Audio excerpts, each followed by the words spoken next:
आज हम करेंगे केमिकल काइनेटिक्स चैप्टर एंड उसमें जो मैं आपको टॉपिक कराऊंगी वो हमारा है kinetics of zero order reaction. ठीक है,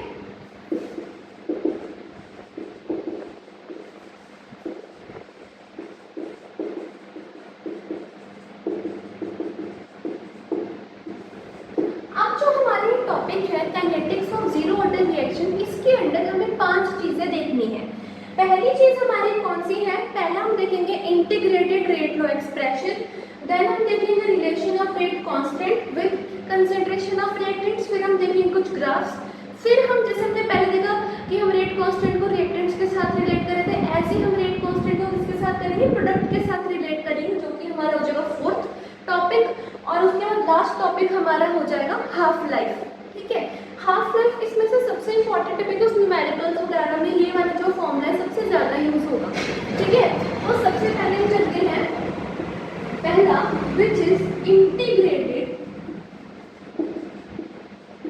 रेट लॉ एक्सप्रेशन।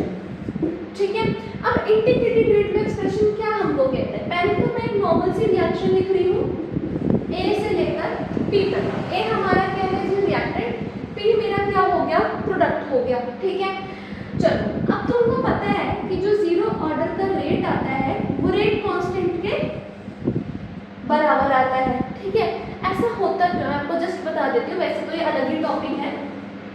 मान लो कि तुम्हारी इस तरीके से रिएक्शन चल रही है। ठीक है, तो हम कैसे लिखते हैं रेट ऑफ रिएक्शन? यहाँ पर हम क्या लिखते हैं? रिएक्टेंट का आगे लगाते हैं माइनस, यहाँ पर हम लिखते हैं प्रोडक्ट का, और आगे हम क्या लगाते हैं? रेट कांस्टेंट लगाते हैं, और ब्रैकेट में हम रिएक्टेंट की जो कंसंट्रेशन है वो लिखते हैं। ऊपर हम यहाँ पर एक लगा देते हैं जीरो। जो जीरो होता है इट इज नॉट स्टिक्योमेट्रिक कोफिशिएंट। ठीक है, स्टिक्योमेट्रिक कोफिशिएंट हम लगाते हैं जब हम लॉ ऑफ मास एक्शन से निकाल रहे होते हैं। जब हम रेट एक्सप्रेशन लिखते हैं, ये चीज जो हमारी जो पावर होती है इसको हम ऑर्डर ऑफ रिएक्शन कहते हैं। ये जो पावर हमारी आती है एक्सपेरिमेंटली फाउंड होती है। ठीक है, तो जितना इसकी पावर होगी, पावर का जो सम होता है, जैसे मान लो या तो चलो हमारे पास एक ही है ना रिएक्टेंट, जैसे मान लो 2-3 हमारे रिएक्टेंट्स हुए, तो सबकी पावर को अगर हम ऐड करते हैं तो वो हमको ऑर्डर ऑफ रिएक्शन देते हैं, राइट। लेकिन यहाँ पर एक ही रिएक्टेंट है तो यहाँ पर हम जीरो ही लेंगे। तो इस तरीके से अब तुमको पता है किसी भी चीज की अगर पावर जीरो है वो तो 1 ही कहलाएगी, तो ये जो पूरी वैल्यू 1 बन जाएगी। तो इसी वजह से हमारा जो रेट आएगा के बराबर आएगा। क्लियर है? अब हम आगे चलते हैं, रेट ऑफ रिएक्शन यहाँ पे लेते हैं इसी तरीके से, तो माइनस dA अपॉन में dt is equals to dP upon में dt, राइट। और यहाँ पे हमारा आ जाएगा रेट, और रेट हमको पता है जी के बराबर है। ठीक है, अभी हम कंसर्न किससे? सिर्फ रिएक्टेंट्स का हम देख रहे हैं, है ना। तो अभी हम सिर्फ इससे और इससे कंसर्न है, तो मैं यहाँ पे लिखूंगी minus dA upon dt is equals to K. ठीक है, अब मैंने क्या किया, इस dt को मैं ऊपर ले गई, तो ये मेरा क्या बन गया? Minus dA is equals to K dt, है ना। अब हम क्या करेंगे? इस चीज को क्या करेंगे? इंटीग्रेट करेंगे, तभी तो इसका नाम इंटीग्रेटेड रेट लॉ एक्सप्रेशन। मैंने क्या लिखा? Minus dA is equals to K dt। ठीक है, अब मैंने किया इसको इंटीग्रेट। ठीक है, अब इंटीग्रेट में हमने लिमिट लगानी होती है, तो लोअर लिमिट और अपर लिमिट। लोअर लिमिट हमारी क्या रहेगी? ए नॉट मीन्स इनिशियल कंसंट्रेशन। ठीक है, और ए हमारी क्या रहेगी? फाइनल कंसंट्रेशन रहेगी। सिमिलरली यहाँ पर भी मैंने क्या लगा देना है? एक तो मैं 0 लगा दूंगी, एक यहाँ पे क्या लगा दूंगी? टी लगा दूंगी, राइट। तो अगर मैं क्या करूँ, इसकी डिफरेंशिएशन करूँ, तो तुमको पता है यहाँ पर ए आएगा, है ना, और ये लिमिट्स तो एज इट इज अभी रहेंगे फिलहाल, और यहाँ पे के तो कांस्टेंट है बाहर आ गया, और यहाँ पर भी हमारा आ जाएगा टी, और ये 0 से लेकर के टी तक। अब तुमको पता है हम क्या करते हैं? Upper limit minus lower limit करते हैं, तो यहाँ पर हो जाएगा माइनस में बाहर रहते तो upper limit minus lower limit, के तो चलो बाहर ही है, upper limit minus lower limit, तो यहाँ पर टी ही बचेगा। अब इसको खोलेंगे, माइनस ए प्लस में ए नॉट इज इक्वल्स टू के, तो ये हमारा क्या आ गया? Integrated rate law expression. इसको हम फर्दर ऐसे लिख सकते हैं थोड़ा सा, क्योंकि बुक्स वगैरह में ऐसे लिखा रहता है। ये आ जाएगा हमारा इंटीग्रेटेड रेट लॉ एक्सप्रेशन।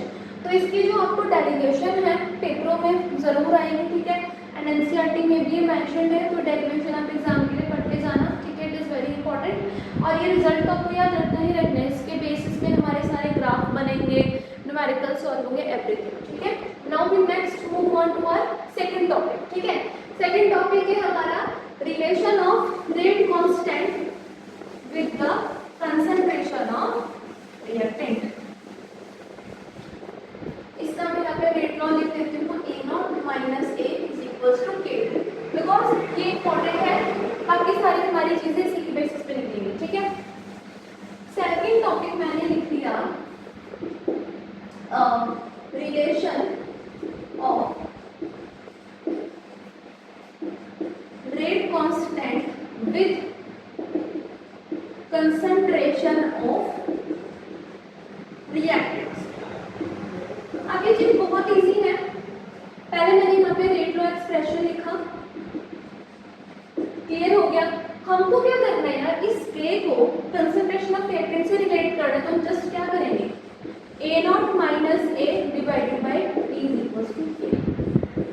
तो ये मेरी आ गई सेकंड चीज, है ना, this is what the relation of rate constant with the concentration of reactants. उसके बाद हम चलते हैं तीसरी चीज पे, जो कि हमारे आ जाते हैं ग्राफ्स।